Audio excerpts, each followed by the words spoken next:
In the modern MMA world, Nick Diaz is not just a passing name, but a deep imprint carved into the history of its most brutal years. He made his professional debut at just 18 years old and quickly stepped into the UFC in the early 2000s, where he knocked out Robbie Lawler in a classic knockout moment. He was once the WEC welterweight champion, later became the Strikeforce welterweight champion, and defended the belt multiple times against top opponents. He defeated names like BJ Penn, Paul Daly, Evangelista Cyborg Santos, and faced legends like Georges St. Pierre and Anderson Silva on the biggest stages. His record isn't just in the stats of 26 professional wins, but in his relentless pressure style, near-infinite cardio, and never-back-down spirit, even when down on points or bleeding. He is one of the rare fighters who could swarm attacks for 5 full rounds while staring down opponents and throwing those iconic Stockton slaps that became a cultural symbol. For over 2 decades, Nick Diaz didn't just compete, he defined a different kind of warrior, stubborn, resilient, and never apologizing for who he is. But behind the belts, the elite fights, and the packed arenas was another battle that no camera ever captured. Nick lived 2 lives for nearly 20 years. One life inside the cage, where he had to steel himself into the rebel, the fearless man, the rough-edged image the world demanded. And one life outside the lights, where he quietly ran dozens of miles alone, trained to exhaustion, stayed away from the media, and tried to hold balance between pressure and loneliness. He was called arrogant, seen as uncooperative, labeled hard to deal with, but few ever asked why his eyes always carried that simmering tension. Living 2 lives wasn't because he wanted to hide anything, but because he had to build a shell tough enough to survive. For 20 years, America saw a rebel. They didn't see the kid who once had to learn to fight just to not get swallowed whole. If this story makes you see Nick Diaz in a different way, please hit subscribe to the channel so you don't miss the epic journeys behind the lights of American sports legends. Stockton in the 80s wasn't a place for fragile kids. The dusty streets flickered with yellow lights, police sirens blared so often they became as familiar as the wind, low-rise houses crammed together, concrete walls streaked with faded paint, and street corners where grown-ups spoke with wary eyes. Nick Diaz grew up in that scene, with no gentle soundtrack to his childhood, just the sound of car doors slamming, arguments spilling out onto the street, and hurried footsteps as night fell too fast. His dad left when he was really young, no full explanation, no proper goodbye, just an empty space, an empty chair in the house. Waking up one morning and realizing the man who used to be there was gone. At the age when a kid should be learning to trust the world, Nick learned to doubt it. The feeling of abandonment wasn't loud, but it clung tight, like a small crack running through a still tender soul. His mom had to work non-stop to support 3 kids. She had no time for afternoons telling stories, no luxury choices beyond just keeping going. Nick saw the exhaustion in her eyes, saw her calloused hands from work, and understood very early that no one was coming to save their family. In that small house, love existed, but it always came with worry. Rent, utility bills, food for tomorrow.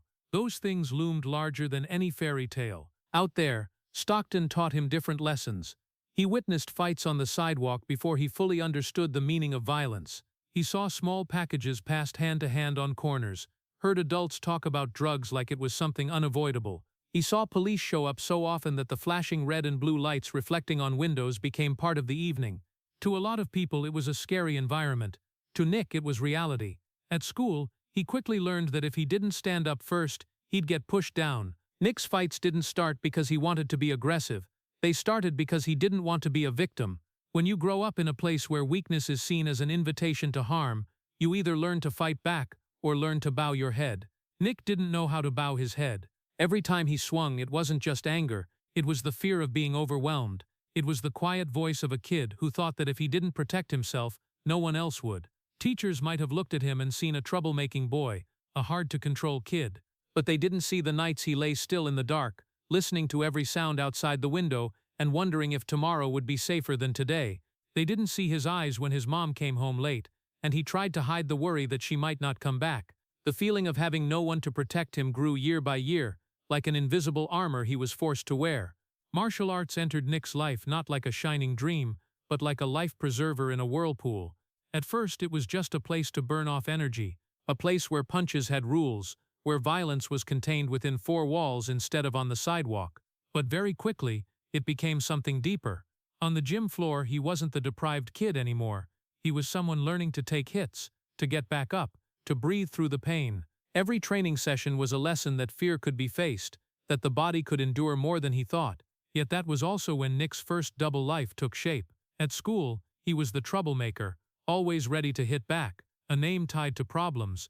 At home, he was the quiet son watching his mom wear herself out, the big brother trying to look strong in front of Nate and Nina so they wouldn't have to be afraid. He learned to hide the things that made him feel weak. He didn't cry in front of others. He didn't complain. If there was sadness, he took it to the gym. If there was anger, he poured it onto the heavy bag. The feeling of abandonment didn't disappear as he got older. It just changed shape.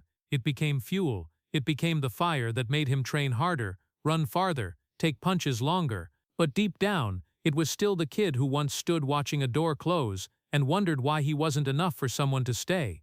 Maybe that's why Nick's eyes always carry that simmering tension, not because he hates the world, but because he's never truly believed the world would be gentle with him. Stockton didn't give him the chance for a slow childhood. No endless carefree summers, no safe stretch of time to make mistakes without paying a price. Instead, he got early lessons in survival, and when people later saw a fighter with a cold face, throwing provocative slaps in the cage, they didn't see the boy who once feared losing another loved one. They didn't see the kid who taught himself that weakness meant danger. In that small house, amid the daily struggles, Nick grew up faster than his years. No one handed him the title of warrior when he was little. He only became one because circumstances forced him to.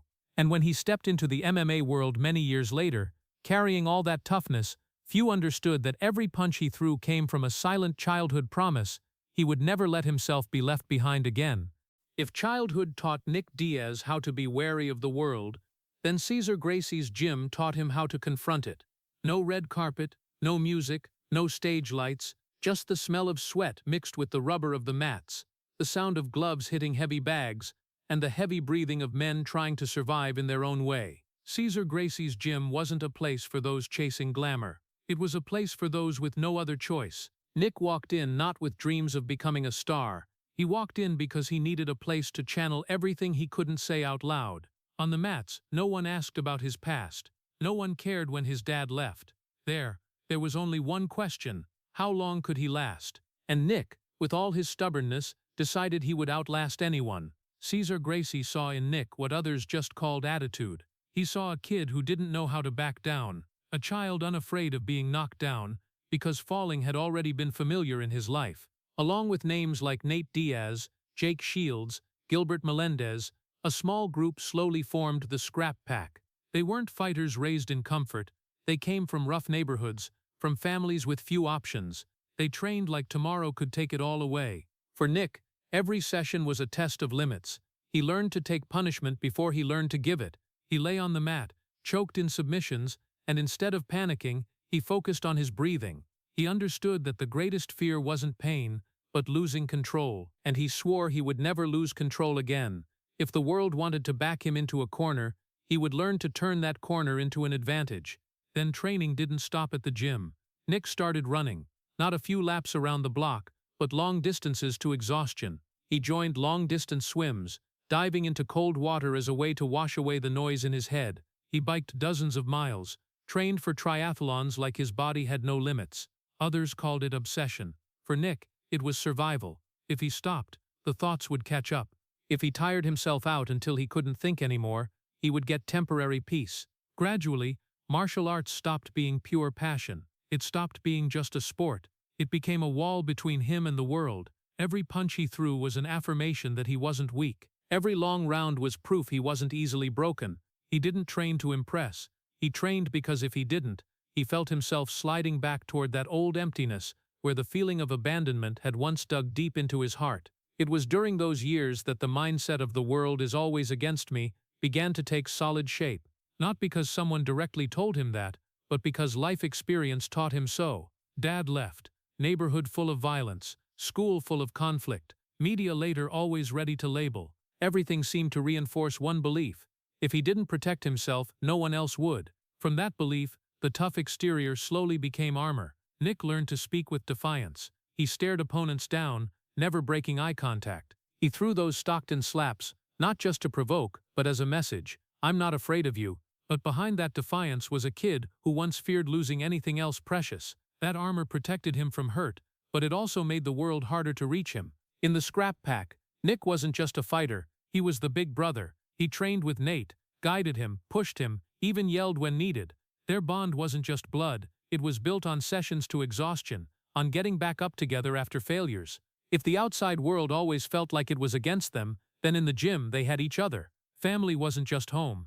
Family was the people willing to sweat and bleed with you. But the price of making survival your identity is huge. When you believe everything around you is a threat, you rarely allow yourself to relax. You're always on defense. You're always braced for the next hit, whether it comes or not. Nick grew up with that state. And when he later stepped into the professional world, where every eye scrutinizes and every action is dissected, his first reflex wasn't to explain, it was to build another layer of armor. People would say Nick Diaz is hot-headed, that he's hard to approach, that he's always ready to start trouble, but they didn't see the long process behind those displays. They didn't see the mornings he woke before dawn to run in the cold, not because he loved suffering, but because he feared helplessness. They didn't see the times he trained until his hands shook, but kept going, because stopping meant facing thoughts he wasn't ready to touch. When survival becomes identity, you don't fight just to win. You fight because you don't know how to live any other way. For Nick, taking hits, getting up and moving forward wasn't just fight strategy, it was how he defined himself. And over the years, the line between fighter and man slowly blurred. He didn't just play the warrior in the cage, he carried that role into every corner of his life. That's why when America later saw a cold, defiant, unpredictable Nick Diaz, they were only seeing the final result of a long process. They saw the surface of the armor. They didn't see the boy who once had to learn to survive at any cost. And in that small gym in Stockton back then, where sweat dripped drop by drop onto the floor, an identity was formed, not from dreams of glory, but from the fear of being swallowed whole if he wasn't strong enough. When Nick Diaz stepped into his first professional MMA fight at age 18, it wasn't the start of a dream, it was the natural continuation of a life already accustomed to collision. No trembling from a boy trying something for the first time, no eager eyes of someone chasing glory. He stepped into the cage like he'd been there for a very long time. Like everything life had taught him from Stockton to Cesar Gracie's gym, was just preparation for this moment.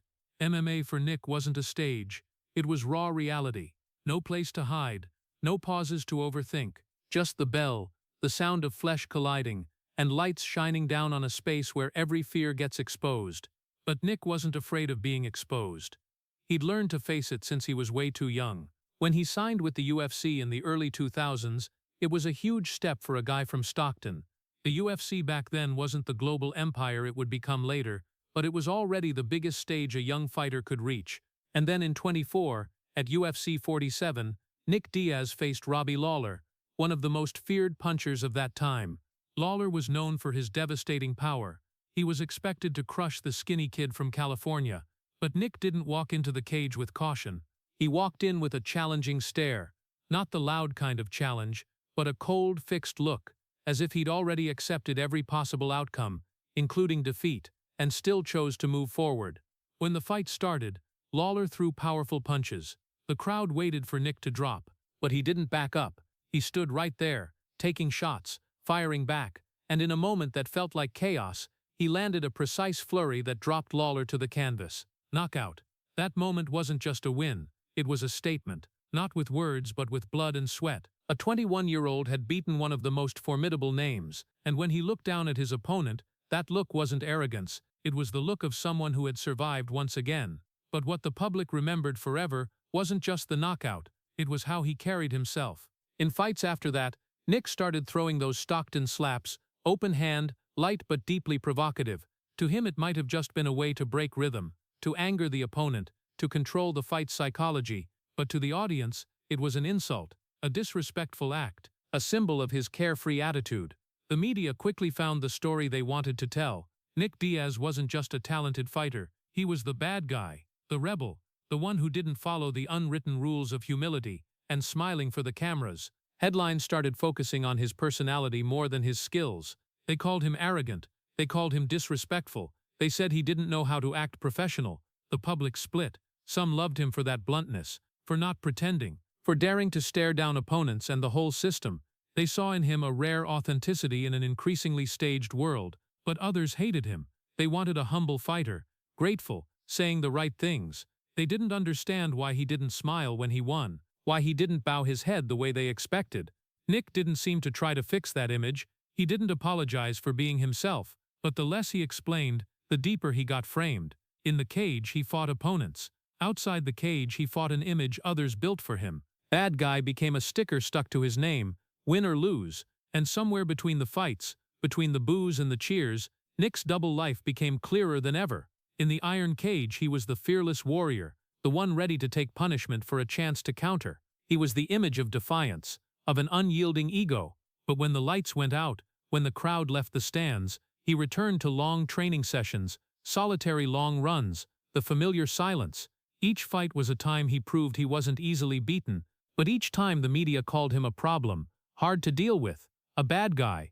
A part of him shrank back, not because he regretted it, but because he realized that no matter how he fought, he might never be seen with gentle eyes. Blood in the cage became the symbol of his life.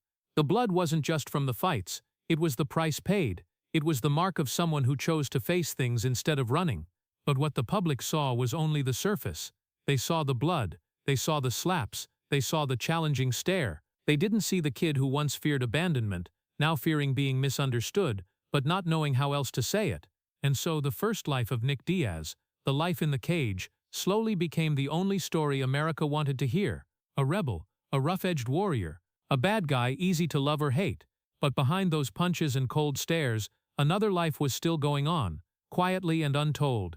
But when the final bell rang and the crowd started leaving the stands, another life of Nick Diaz quietly began. No lavish parties, no champagne popping in the locker room, no all-night celebrations stretching until dawn.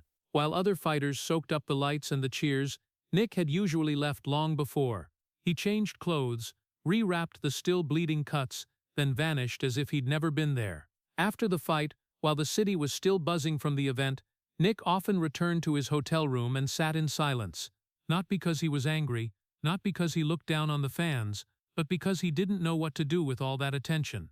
The spotlight was a reward for many. For Nick, it felt like a beam too bright shining straight into the parts he always tried to keep hidden. He didn't understand how to live like a star, didn't understand how to smile on cue for the cameras, didn't understand why people could comfortably stand in the middle of a crowd and enjoy being stared at. When reporters shoved mics in his face, he often answered briefly, sometimes curtly. Those words were quickly edited into headlines. Nick Diaz again shows bad attitude. But few ever asked if he was actually comfortable there. After big wins, when people expected him to celebrate, Nick went back to his old habits. The morning after, while many were still sleeping off a long night, he was already out running. No cameras, no spectators, just his breathing blending into the still cold morning air. He ran like it was the only way to keep himself balanced. Each foot hitting the pavement was a reminder that he was still here, still existing, not as an icon, but as a flesh-and-blood human. Nick trained alone more than people thought. He had a team, had the scrap pack, had family in the gym, but he still needed those isolated hours. He swam long distances in the pool, hearing only water slapping against his ears. He biked empty roads. He trained until his muscles shook, not to show off discipline, but to keep his mind from drifting into those familiar dark places. The media saw his silence and called it attitude. They said he was unapproachable. They said he disrespected fans. They said he was unprofessional for not doing enough promo. But the truth was simpler and more painful. Nick didn't know how to live in the spotlight. He'd never been taught how to be a public figure. He only knew how to fight.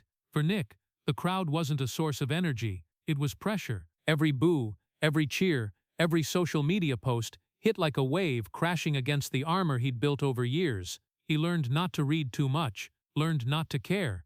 But that didn't mean he didn't feel it. It just meant he chose not to react. There were nights after big events, when the whole city was still saying his name, when Nick sat alone in a dark room, staring at the ceiling and thinking, not about the purse, not about fame, but about whether he'd done enough, whether he'd shown any weakness, whether he'd let anyone see too much inside. In those moments, he wasn't the bad guy, he was just a tired man trying to balance two worlds. Nick's double life wasn't some scandalous secret, it was the separation between image and essence. In the cage, he was allowed to be ferocious, allowed to yell, provoke, throw Stockton slaps and stare opponents down. But outside, he didn't want to play that role. He didn't want to always have to act tough. He just didn't know any other way to survive in an environment that always demands you be bigger than yourself. He skipped post-fight parties not because he looked down on others, but because he didn't belong there. He didn't find comfort in small talk. He didn't like the feeling of being photographed while trying to relax. His silence wasn't a statement of defiance. It was a defense mechanism. And the more silent he was, the more misunderstood he became. The more he avoided the media, the more he was seen as uncooperative.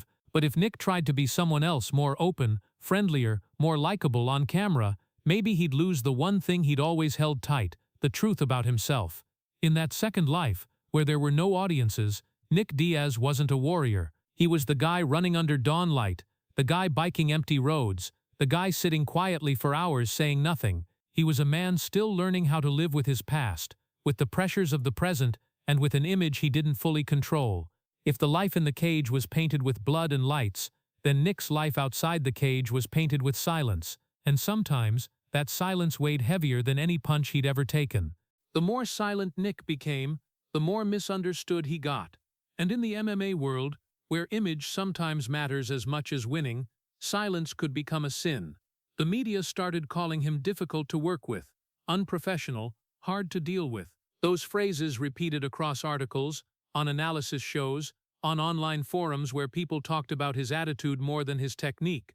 Every time Nick didn't give long answers, every time he looked down instead of straight into the camera, the story got written the same way. He's arrogant, he looks down on others, he doesn't appreciate opportunities. Things reached a peak when he skipped a pre-fight press conference for a big matchup with Georgie St. Pierre. In the UFC's eyes, it wasn't just unprofessional, it was a business problem. They needed promotion.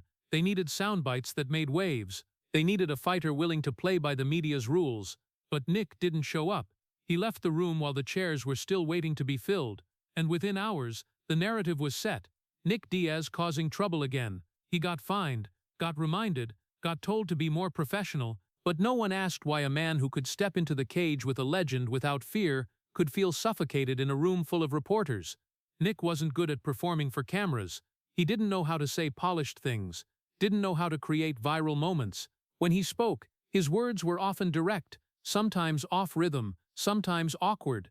And in the modern media world, awkwardness gets seen as disrespect. He didn't like PR, not because he hated fans, but because he didn't understand why he had to play an edited version of himself. For Nick, fighting was hard enough. He didn't want another fight, the fight with the lens. But every time he skipped full promo duties, the bad guy image got reinforced. The feeling of being misunderstood started becoming its own wound, not a bleeding one like in the cage, but a simmering one. Nick knew he wasn't easy to approach. He knew he wasn't the type of fighter who'd flash big smiles in every photo, but he also knew he wasn't the villain people described. The problem was, he didn't know how to explain that. In training sessions, when it was just the sound of the heavy bag and heavy breathing, Nick was different. He talked more comfortably with teammates. He could laugh. He could joke. He could stay quiet without anyone forcing him to speak. In an empty gym, he didn't need to defend himself with words. There, he wasn't a brand. He was just Nick. But in front of cameras, everything changed. Every answer could become a headline. Every frown could be interpreted as attitude. He started saying less to avoid being edited, but saying less made him seem uncooperative, a no-win loop. Nick on camera was the tough, curt man, sometimes seeming cold. Nick in the gym was focused, dedicated, quiet but not bitter. His double life now wasn't just the difference between the cage and everyday life. It was the difference between the image others created and the person he actually felt he was. He started living in two parallel stories, one told by the media and one he lived every day. Maybe the most painful thing wasn't being called a bad guy, but knowing that even if he tried to explain, people would probably still believe the easier story. A prickly fighter is always more compelling than a man uncomfortable with the spotlight. And Nick, with his nature of not liking long explanations, almost accepted letting that story keep going. But inside, the shame of being misread didn't go away. It built up, like small unnoticed injuries. Every time he read an article calling him a problem, every time he heard a comment about his attitude, he felt like he was being seen through distorted glass. He wasn't angry that people hated him. He was sad that they never tried to understand him. The MMA world loves larger-than-life characters, but Nick didn't know how to amplify himself. He didn't know how to become the persona fans expected. He only knew how to fight, And when the only thing you know how to do is fight, you often forget how to explain yourself with words. In the familiar gym in Stockton, where sweat dripped drop by drop onto the floor, Nick Diaz wasn't hard to deal with. He was the first one there and the last one to leave. He was the guy who repeated a technique hundreds of times until it was perfect. He was the guy who watched over his little brother with wary eyes. But those things rarely made it to the screen. The shame of being misread wasn't loud. It didn't make headlines, it just sat there, like a shadow following him from press rooms to the gym, from airports to the cage, and every time he stepped into the lights, he had to carry both versions of himself. The Nick the world thought they knew, and the Nick that only the people in quiet gyms ever really saw. If the years before were a battle with his image, then the fallout after the fight with Anderson Silva in 2015 was the blow that halted the entire trajectory of Nick Diaz's career. The positive test for marijuana wasn't the first time his name had been tied to the substance, but this time, the initial sentence handed down by the Nevada State Athletic Commission was a 5-year suspension. 5 years. In a sport where a body's peak lasts only a short window, 5 years was almost a death sentence hanging over the rest of his career. The reaction came fast and fierce. Some said rules are rules. Some said he knew the risks. But a lot of voices argued the punishment was way too harsh. Comparisons flooded the media. Cases of performance-enhancing drugs got lighter penalties, while marijuana, something not considered a PED, left a fighter facing such a long suspension. The debate wasn't just about one test result. It became a debate about fairness. But amid all the arguments, Nick wasn't the one showing up on camera to defend himself. He didn't hold press conferences rallying support. He didn't post long statements on social media. He pretty much stepped back. And that very stepping back made the story easier for others to tell in his place. He got compared to a criminal, talked about like he'd damaged the spirit of the sport. The word violation got repeated like a moral stain. But for Nick, the most painful part wasn't just the suspension, it was the feeling of being frozen mid-stride when he still wanted to fight. Before that point, he was on the verge of the biggest fights of his career. Win or lose, his name was still at the center of discussions. The momentum, the invisible force pushing a fighter forward was still there. And then, with one administrative decision, everything stopped. Not by a knockout, not by a loss on the scorecards, but by a piece of paper. The public split sides. Some stood with him, saying the system was too strict, that the penalty didn't fit. They saw injustice in it, but others turned away. They said, he's always been a problem. They bundled up all the past misunderstandings and saw this as final proof. Nick didn't launch a campaign to save himself.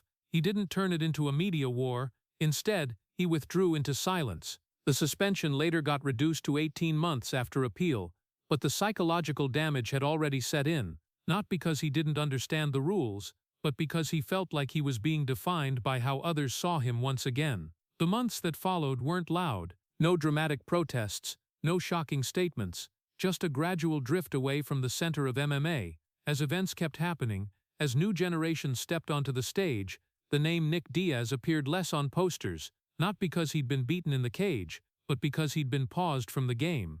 That freeze was quiet but profound. In a constantly moving combat sport, where you're remembered by your last fight, a long absence creates a gap that's hard to fill. Nick almost vanished from MMA, at least from the lights. No long interviews, no detailed explanations. He went back to the familiar, the gym, running, swimming. But this time, the drive wasn't just training. It was a way to keep himself from falling apart. Not a noisy scandal, not endless sensational headlines, but silence, withdrawal, the feeling of standing outside the door while the game went on inside. For someone who'd made fighting his identity, being barred from fighting created an indescribable void. If I'm not allowed to do the one thing I'm best at, then who am I? That's the question he never voiced, but it hung in the air. Supporters saw the unfairness. Critics saw confirmation of old stereotypes, but few saw the accumulated exhaustion. Not physical exhaustion, though his body had taken enough, but mental exhaustion. When you've lived years in a defensive state and then get pushed out of the game, that defense doesn't disappear, it just turns inward. Nick didn't loudly blame anyone. He didn't smash the system on camera. He endured quietly, the same way he once took shots in the gym as a kid. But this time, the opponent wasn't a fighter standing across from him. It was the feeling of being suspended from the very path he'd built with blood and sweat. The momentum broke not by a loss, but by time. and time in combat sports is the cruelest thing. Each month that passed was a month the body aged. Each year that passed was a year the new generation got closer. Nick understood that, and because he understood, his silence weighed even heavier. The punishment that broke the momentum wasn't the end of his career, but it was the turning point where things were no longer seamless like before. It made his double life deeper. A fighter once at the center of attention, now living in prolonged quiet. A man once seen as a rebel, now almost invisible. And in that invisibility, Nick Diaz didn't disappear completely. He just stepped back, as if waiting for something, not to get revenge, not to prove anything to the system, but to ask himself whether he still belonged in the place that once defined him. After the suspension and the months of debate, the lights slowly faded from Nick Diaz's name. No more posters with his face hanging outside arenas. No more press conferences where every glance got scrutinized. No more headlines dissecting his fighting style or attitude. The MMA world kept turning. New stars rose. Other big fights took their place. And Nick, who once stood at the center of love and hate, gradually became a quiet space. The years without competing weren't loud. No back-to-back scandals, no shocking statements. Just time, silent but ruthless. Mornings in Stockton still started with sunlight hitting the worn pavement. Nick still woke up early, still tied his shoes, still ran. But this time, it wasn't to prepare for an upcoming fight. No fight date circled on the calendar. No specific opponent to study. Just the loops of routine, as if he was trying to keep himself from falling into the void. No spotlight, no microphones, no cheers. Just joint pain when he woke up in the morning. Knees creaking softly every time he stood from a chair. Shoulders stiffer after long training sessions. The body of a warrior doesn't forget what it's been through. 2 decades of taking shots, submissions, collisions with the cage. It all left marks, and when there's no fight ahead to justify that pain, it becomes clearer than ever. Sweat still dripped on the gym floor, but now the sweat came without expectation. No coach barking about strategy for the next fight. No media team asking about feelings before fight night. Just Nick and his breathing. Some days he trained like he was still 25. Some days he stopped mid-round and wondered what he was even preparing for. Stockton was still there. The old streets, the familiar corners, the gym where it all began. In a sports world growing glitzier, where fighters moved to big cities to build brands, Nick still came back to where he started. Not because he couldn't leave, but because this place, with all its roughness, was still the realest thing he knew. But truth also came with a question he couldn't dodge forever. If fighting is gone, who am I? If fighting was no longer the center, where would his identity stand? When you've spent most of your life taking hits, getting back up, proving you're not easy to break, suddenly having no stage to do that on creates a dangerous emptiness. Nick isn't the type to easily share that doubt. He didn't sit in front of cameras talking about an identity crisis, but those close to him could sense the shift. Some days he was quieter than usual. Some training sessions he pushed his body to the limit, like he was trying to prove something to himself. Not to the UFC, not to the fans, to himself. The prolonged silence made him almost disappear from the public mind. A new generation of fans started knowing other names. To them, Nick Diaz was a story from the past, a fighter who once stirred controversy, a figure once labeled bad guy. But for Nick, the past wasn't something closed off. It lived with him every day, in the aching pains, in the memories of the lights, in the fights he could recall every moment of. There were evenings he sat in a quiet room, no crowd noise, no commentators, feeling the disconnection sharply. When he was competing, everything was chaotic but clear. There was an opponent, a goal, a deadline. Now, time wasn't chopped into training camps and weigh-in days. It stretched out, directionless. For many, stepping away from fighting could be a chance to enjoy life. But for Nick, life outside the cage had never been clearly defined. He didn't build himself as a media entrepreneur, didn't craft a personal brand with polished posts. He only knew how to fight, and when fighting was no longer ahead, he had to relearn how to exist. Still, one thing didn't change. He never quit the gym. Even without a contract on the horizon, even without an announced opponent, he still trained. Not because he was sure he'd come back, but because not training felt like losing the last thing holding him together. Martial arts had once been the wall between him and the world. Now, it was also the wall between him and emptiness. When a fighter loses his place, isn't when he gets knocked out. It's not when he loses on the scorecards. It's when he no longer knows his spot in the bigger picture.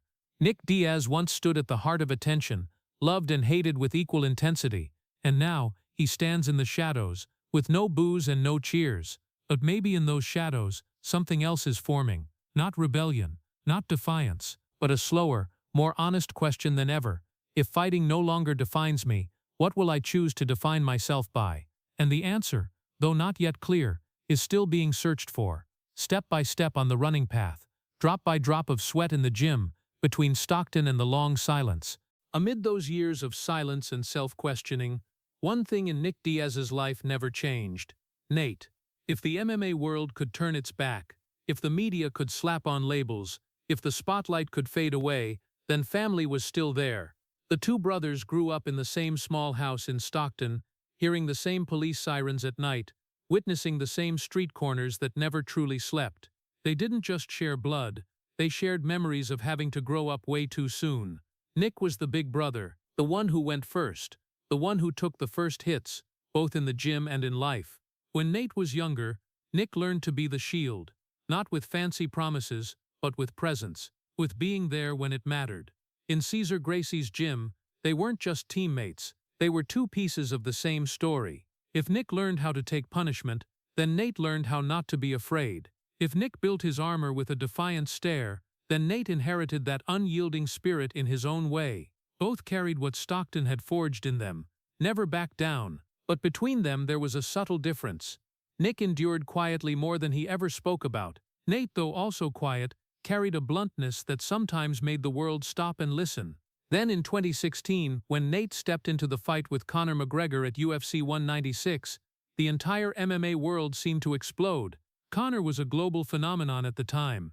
Champion, superstar, the guy who knew how to dominate the media.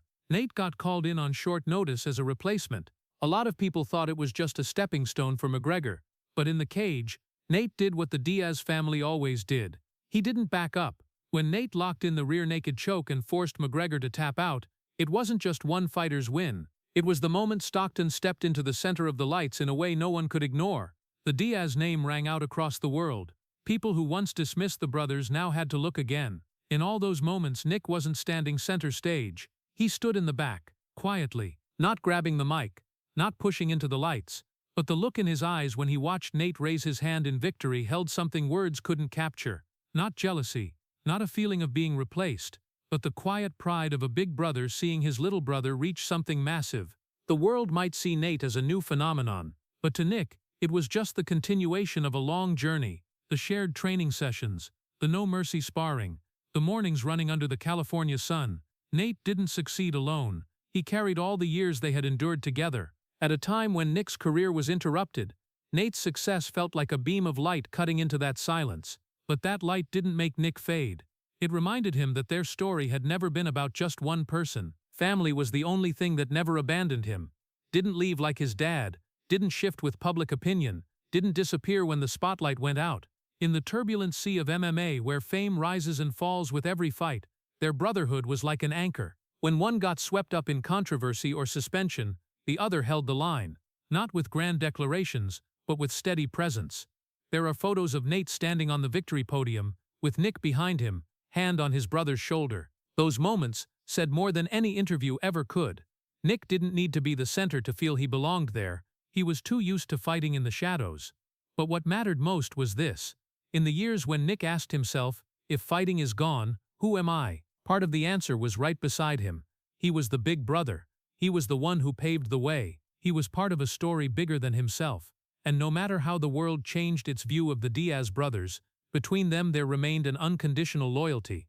The two brothers grew up in the same harsh environment, learned together not to rely on the system, understood together that if you don't protect yourself, no one else will.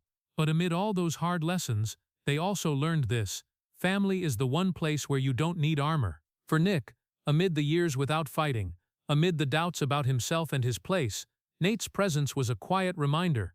Whether the cage door opened or stayed closed, whether his name was still on posters or not, he was never fighting alone.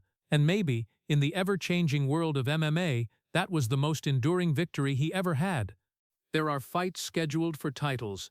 There are fights to settle grudges. And then there are fights just to answer a quiet question inside. When Nick Diaz returned to the cage at UFC 266 in 2021 to rematch Robbie Lawler, 17 years after their first encounter, it wasn't about rankings, it wasn't about a belt, it wasn't about legacy in the traditional sense, it was about whether he still belonged there. 17 years is a long time in MMA. The body changes, speed slows, reflexes that were once razor-sharp now need an extra beat to think. When Nick walked out of the tunnel into the cage that night, he was no longer the 21-year-old who had dropped Lawler. He was 38, shoulders broader, steps heavier. The fierce glare from 24 was gone. In its place was a calm mixed with weariness. The crowd still booed and cheered, but the sound felt farther away than before. Nick no longer responded with a challenging stare. No more of those iconic Stockton slaps like in the past. He stepped into the cage like a man stepping into an old memory, where he used to be the faster, more aggressive, fearless version. When the fight started, the difference was clear. Nick no longer had that relentless pressure speed from before.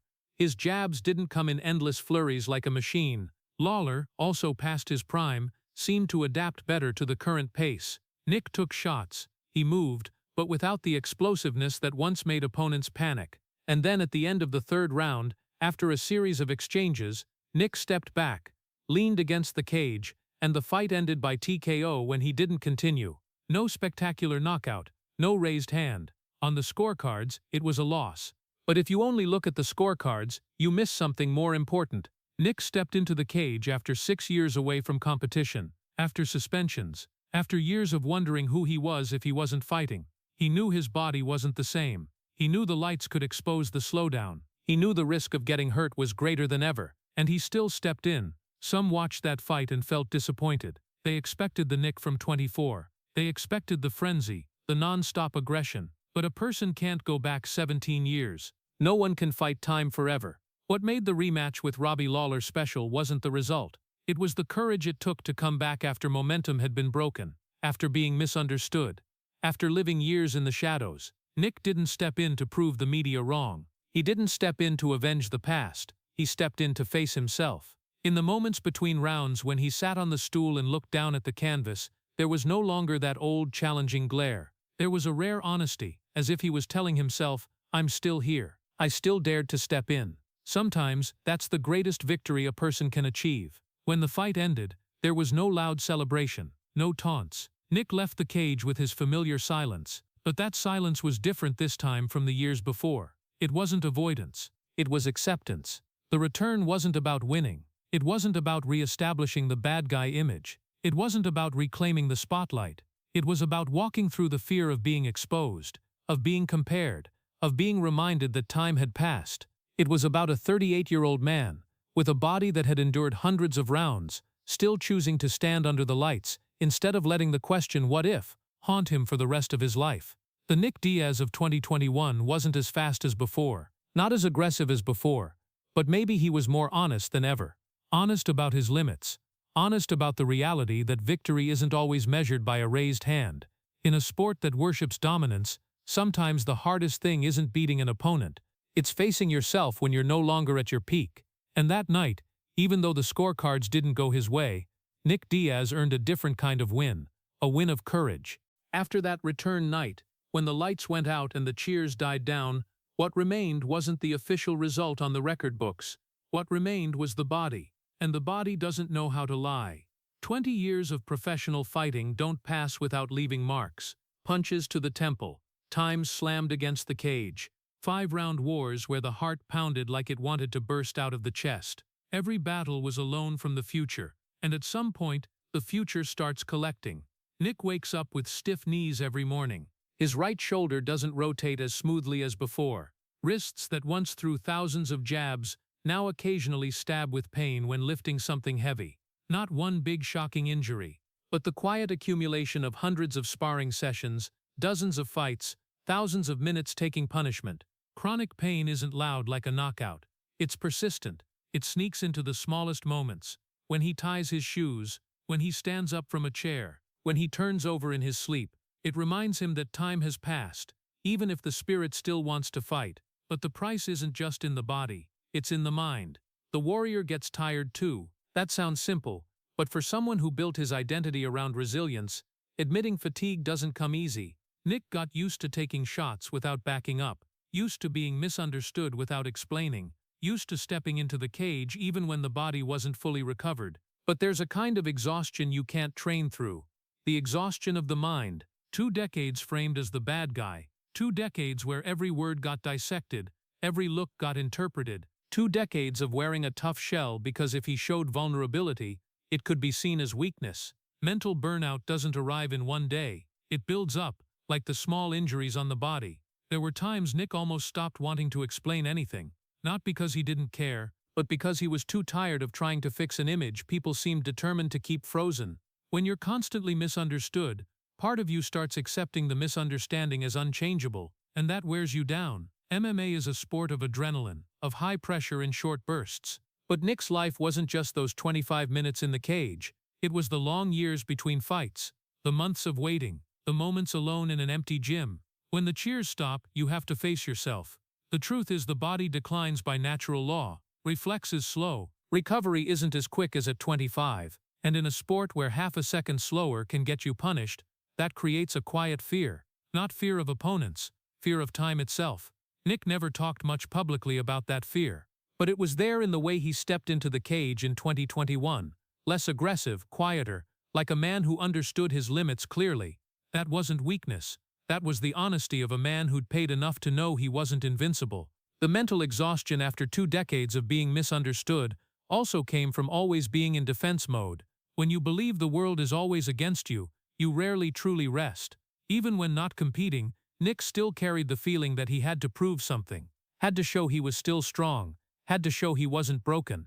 But deep down, the warrior needs rest too, needs permission to admit he's tired, needs permission to step out of the role others assigned him. And maybe the hardest part isn't taking hits from opponents, it's accepting that you can't fight everything forever, with the system, with the media, with time. The cost of 20 years isn't written on the fight record. It isn't awarded with a medal. It lives in the aching joints, in the mornings that take longer to warm up, in the nights lying awake thinking about things that could have been different. But amid all that cost, one thing never changed. Nick never pretended.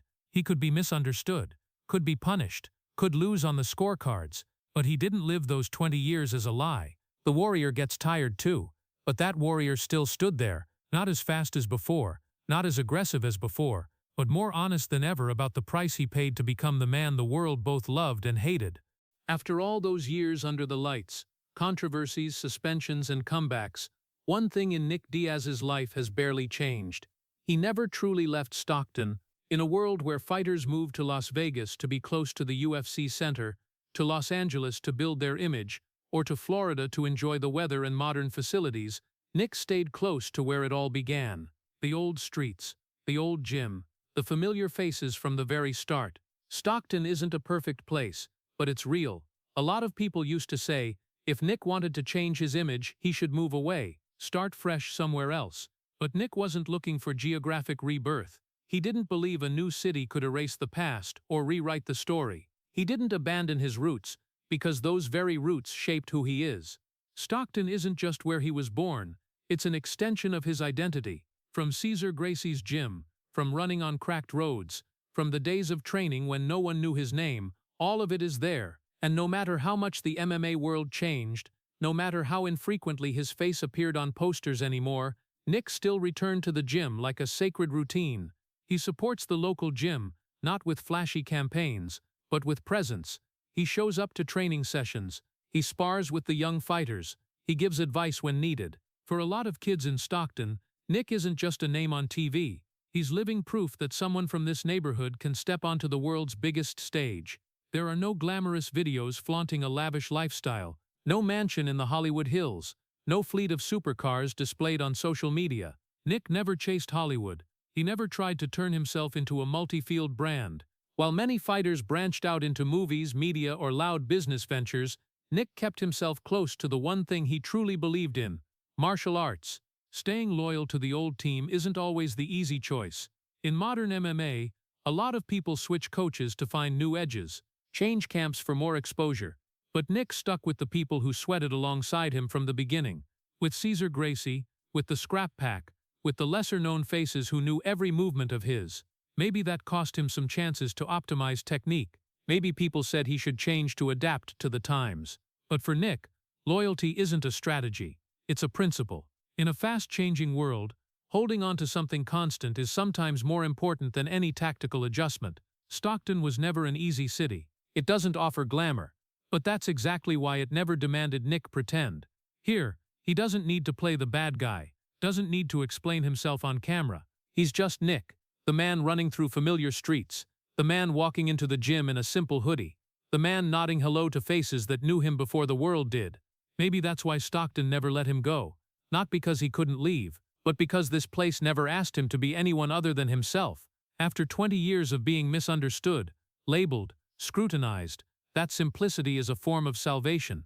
For the young people growing up in environments like the one he came from, seeing Nick still there, not running from his past, not trying to erase his origins, carries deep meaning. He doesn't talk much about inspiring.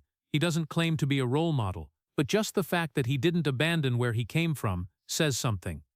Throughout his career, Nick Diaz was called a rebel, hard to control, unfit for the system. But when you look at his loyalty to Stockton, to the gym, to the old team, a different picture emerges. A man who doesn't chase trends. A man who doesn't sell out his identity to be more acceptable. After all the injuries, the suspensions, the comebacks, and the self-questions, Stockton is still where he plants his feet every morning. And maybe in the MMA world where everything can change after one fight, having one unchanging place is what keeps him grounded. Stockton isn't glamorous, but it's real. And Nick Diaz, amid all the controversies and misunderstandings, has always been just as real. Stockton gave Nick a place to come back to. The gym gave him a familiar rhythm, but there are silences that even his hometown can't fill. Nick Diaz's private life has always been so low-key, it's almost vanished from public view. No viral affectionate photos on social media, no romantic stories told on talk shows, no glamorous behind-the-scenes videos showing the life of an MMA star. If someone searches for Nick's personal life, they'll find very little, almost nothing. And in an era where everything gets shared, that privacy gets misunderstood as aloofness. People are used to knowing every detail about their idols. They're used to following every meal, every trip, every relationship. Nick doesn't give them that. Not because he has something to hide, but because he's never felt his private life is something to be consumed. He doesn't flaunt affection, doesn't turn personal moments into content, doesn't use his private affairs to build an image. For Nick, intimate things belong in a small space. Family, close friends, the gym, and so the outside world only sees a very small part of him. Rare public appearances, few events, few long interviews.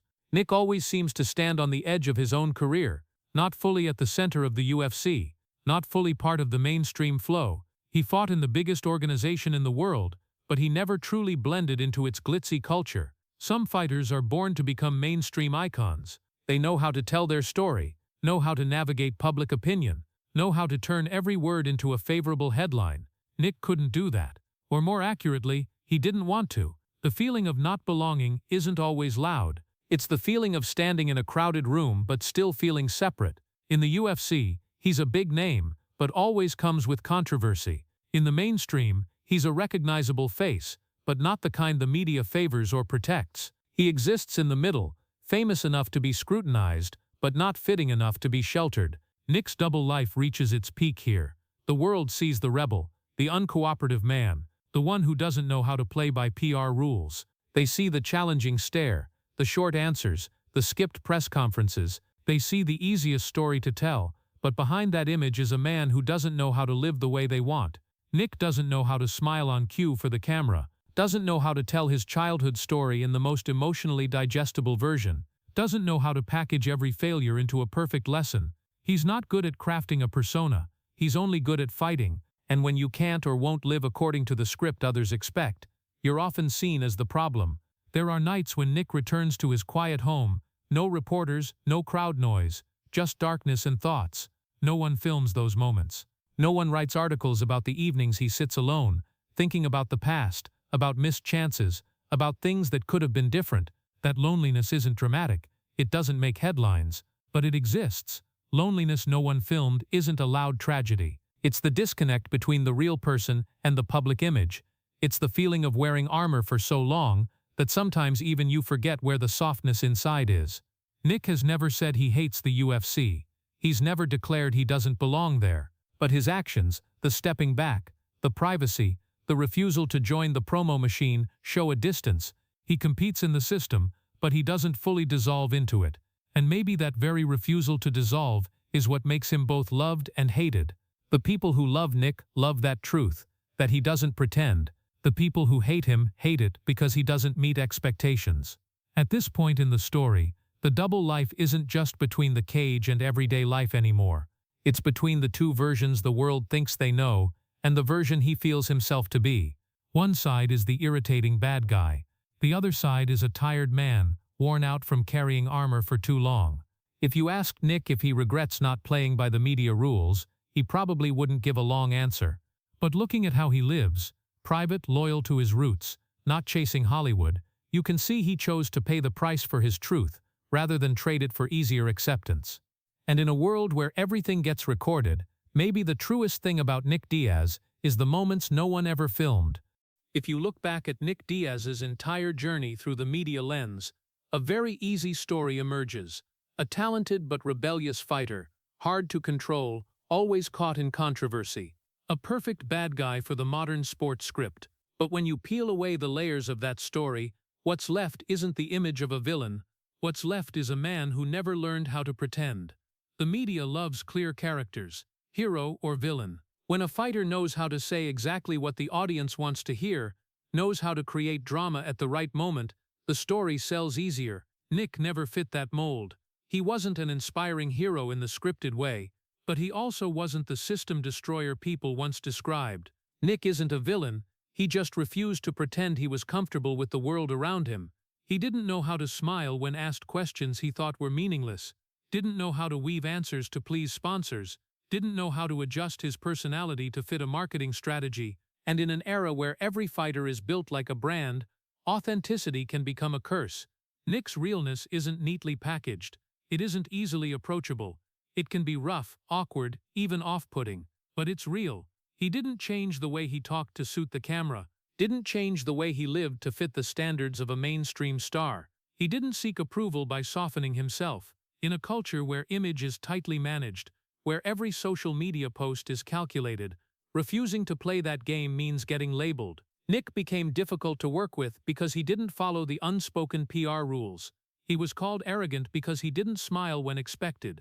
He was seen as rebellious because he didn't apologize for being himself. But maybe what's more worth saying is his influence on the next generation. Young fighters who grew up watching Nick Diaz compete didn't just learn boxing technique or the ability to take punishment.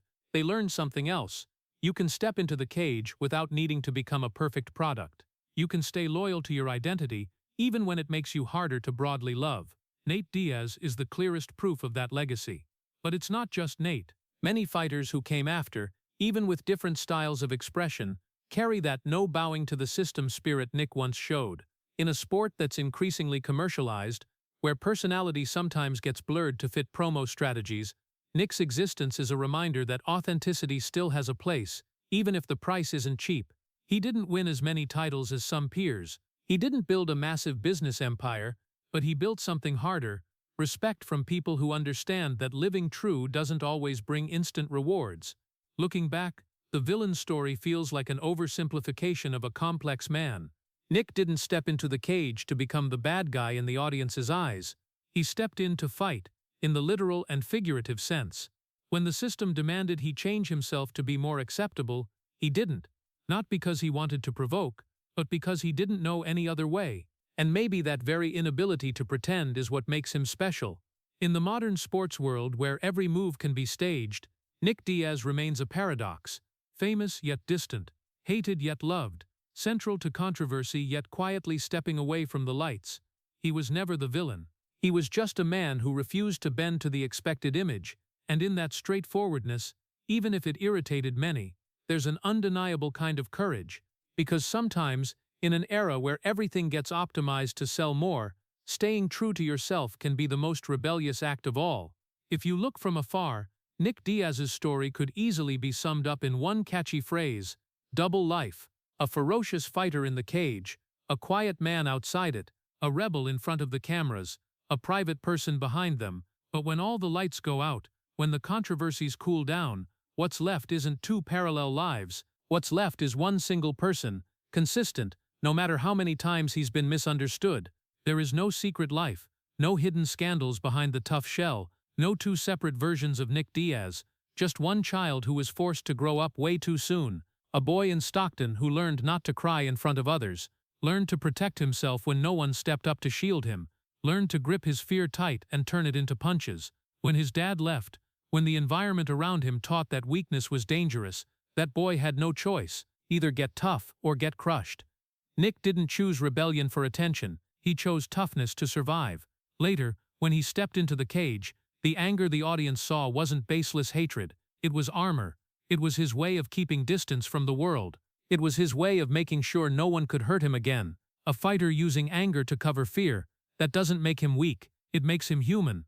And then there's a grown man standing amid the lights and controversies, not knowing how to please the system, not knowing how to say polished things to satisfy sponsors, not knowing how to turn himself into an easily consumable product. He didn't fight the system with slogans, he simply refused to bend to it. People called that attitude. People called that a problem. But maybe it was just honesty that wasn't neatly packaged. 20 years in MMA didn't turn Nick into a perfect character. It left chronic pain on his body. It left mental fatigue in his mind from always being on defense. But it also left something else. He never pretended to be someone else to be accepted. If there's any double life, it only exists in the way the world sees him, not in the way he lives. The world sees a rebel. He was just a man trying to survive the only way he knew. The world sees a bad guy. He was just a child who once feared being left behind, now grown into a man who doesn't want to be misunderstood but doesn't know how to explain himself. In the end, Nick Diaz's story isn't about wins or losses. It isn't about titles or scorecards. It's about the cost of living true in an environment that always demands you adjust yourself to fit better. He didn't live two lives. He didn't have a secret version behind the lights. He isn't two separate men. He is one single person, with all the wounds, all the anger, all the loyalty, and all the exhaustion. And maybe the most epic thing isn't the times he got booed. It's that he still stepped into the cage, still ran under the dawn light in Stockton, still held onto his identity, even knowing it made him harder to broadly love. He was never two men. He was one wounded child who learned to fight and never stopped. The story of Nick Diaz evokes both pity and respect, because behind those Stockton slaps and defiant stares in the cage is a child who grew up in a violent Stockton, with his father leaving early and his mother working herself to exhaustion to raise 3 kids. When we look back at details like how he fought at school not out of aggression but self-defense, or how he quietly went for solo morning runs after fights instead of partying, we see clearly that his double life was never pretense. It was a survival mechanism. The 5-year suspension for marijuana, even though later reduced, froze his career at its peak, causing him to nearly vanish from MMA, not through loud scandal, but through prolonged silence, a far more painful disconnection. The rematch with Robbie Lawler, after 17 years, where he was no longer as fast or aggressive as before, became proof of the courage of a man willing to face time and his own limits. His loyalty to Stockton, to the old gym, to the scrap pack, and to his brother Nate, especially when Nate beat McGregor, shows that family and roots were his most enduring foundation. For Americans, this story reminds us that not everyone who stays silent is arrogant, and not everyone who appears tough is heartless. In a society that prizes image and marketing, living authentically can get you misunderstood, but it remains the bedrock of character. Nick Diaz teaches us that dignity doesn't lie in pleasing the system, but in refusing to lose yourself amid the booze. If the story of Nick Diaz makes you rethink the way we view the people behind the lights, please hit subscribe to the channel so you can keep joining us as we explore the journeys full of wounds, but also full of dignity of American sports legends. Thank you for listening all the way to the end, and see you in the next video, where we'll continue telling the stories that the booze never fully told.